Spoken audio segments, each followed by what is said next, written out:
C'est tous les jours de Manche. Arnaud de Manche est avec nous. Bonjour Arnaud.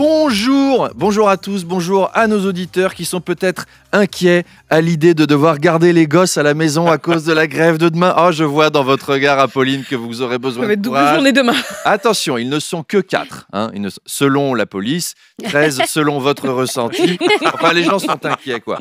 Petite pensée aux habitants de Rouen qui sont un peu plus flippés que les autres parce que eux, en plus, ils ont subi un incendie industriel. Vous avez vu ça dans un entrepôt Bolloré? Décidément, il y en a des trucs qui crament à Rouen. Entre cet entrepôt, l'usine Lubrizol et Jeanne d'Arc. Alors, au début, j'ai cru que c'était un entrepôt où ils stockaient les chroniqueurs de CNews, l'entrepôt Bolloré. Vous savez, comme chez Ikea. Marcel, on a besoin d'un anti-vax raciste de 62 ans. Ouais, ils sont rangés en B13. Et t'as un monte-charge qui va en chercher un, qui le dépose chez Christine Kelly. Bonjour Yvan. Et en fait, non, c'était une usine de batteries. Alors les habitants sont inquiets, ils ont peur que les fumées soient toxiques. Si ça peut les rassurer, ces fumées, c'est loin d'être la chose la plus toxique produite par Bolloré. En tout cas, les grévistes et la CGT, ils ont dû prendre ça pour un signe de Dieu. Ils veulent brûler le grand capital et crac, t'as le grand capital qui brûle tout seul 2 jours avant la grève. Dieu est peut-être un moustachu qui aime les merguez. C'est pas de l'encens qu'il faut faire brûler à l'église, c'est des pneus. En tout cas, les syndicats se préparent pour demain. Ouais. Et vous alors, vous êtes prêts pour demain parce que ça s'annonce musclé. Vous êtes parés pour le jeudi noir? Les syndicats veulent faire reculer Emmanuel Macron avec ça. Ça m'éclate.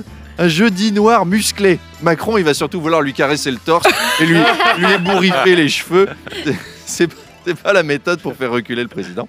Une réforme très contestée, même au sein de la majorité. Heureusement, Emmanuel Macron peut compter sur Éric Ciotti, que vous avez reçu hier, qui a annoncé qu'il voterait la réforme. Oh bah quelle surprise! Un leader de droite qui vote une réforme de droite. On l'attendait pas celle-là. Enfin, il s'est un peu fait désirer, Éric Ciotti. Emmanuel, mon groupe parlementaire.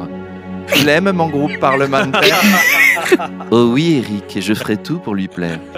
Et mon vote? Tu l'aimes, mon vote? Oh oui, Eric. Et mes fesses? Tu les aimes, mes fesses? Oh, Eric, tu me gênes. Et en plus, je vois bien que ça n'est pas ta fesse droite, ça. C'est ton crâne tout chaud. Arnaud, demain, les transports vont être très perturbés, notamment le métro. Oui, alors le service va être perturbé comme il ne l'a jamais été depuis au moins 3 semaines. Grève, plus gestion de Valérie Pécresse, plus Jean Castex, patron de la RATP. Attendez-vous à du spectacle.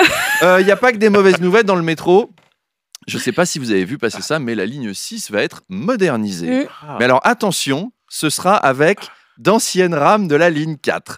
Jean Castex s'en est bien sûr expliqué. Ah, bonjour RMC, bonjour Apolline de la station Malzerbe. Alors, où j'ai mis mes lunettes? Ah oui, je les ai modernisées en les remplaçant par des lorgnons. Oui, car on peut encore utiliser le mot lorgnon en 2023. Alors, effectivement, nous allons moderniser la ligne 6 en mettant dessus les vieilles rames de la ligne 4. Comme dit le chirurgien esthétique d'Ariel Dombal, c'est l'art de faire du neuf avec du vieux. La ligne... Laissez-moi finir.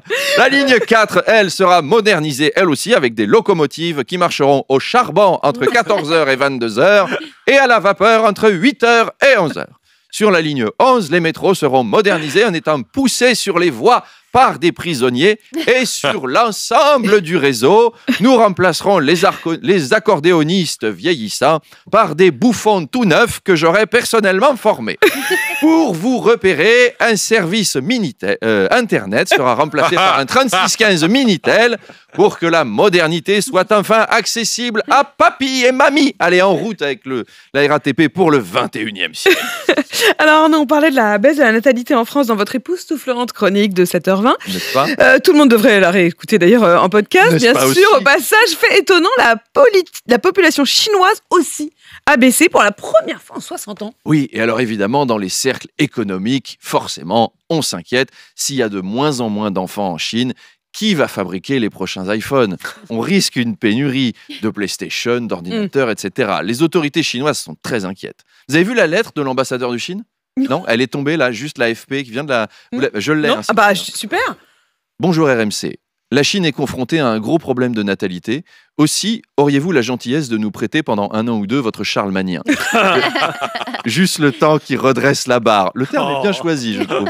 Alors, je ne suis pas pour, personnellement. Vous connaissez ma sensibilité écologique. Plus il y a de monde sur Terre, plus il y a de pollution. Charles en Chine, c'est une catastrophe environnementale. Tous ces enfants en plus. Emmanuel Le Chypre a calculé, dans le slip de Charles, il y a l'équivalent de 30 centrales à charbon. Donc, Charles, il faut rester en France. Une enquête rondement menée. Mais on l'a dit à 7h20, on a besoin d'enfants ici aussi, de futurs actifs pour payer nos retraites. Alors les auditeurs, faites comme Charles, au boulot. Demain, au lieu d'aller au travail, allez voir votre chérie, mettez-vous tout nu et pensez à la France. Elle est là la solution. Allez, à demain. C'est une autre manière de manifester pour les retraites à la De se mobiliser. répartition.